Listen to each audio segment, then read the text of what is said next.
Eh, mesye, baba nou an ti ava. Yo, mwen go televizyon te spa an la kala men. Yo, an gado film de gè men. Se bon mwen yak ti. Tale. Mwen televizyon te spa an mwen che. Wo kon baja? Wè sa fait ki nan peyi etranje. Wo kon an ki bon. Yo, pwede se te neg yak tire po. Yo, mwen ba biti.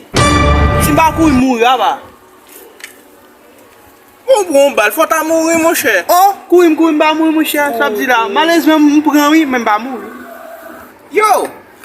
Mon télévision flash queen là, Kaila. Quand on film là dans hier soir, on est rasé. Des bataille.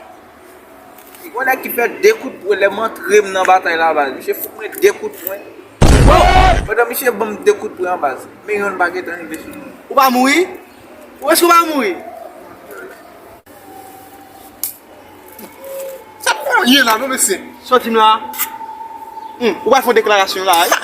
Quand télévision transparent là, là, monsieur. Après, je regarde des petits films comiques, monsieur. Moi, je suis passé avec un gros cheveu long, puis je bats un kébé cheveu. Je me dis comme ça. Je fais one contre moi, papa. Ah, on boucle là, on boucle. Kaka foi.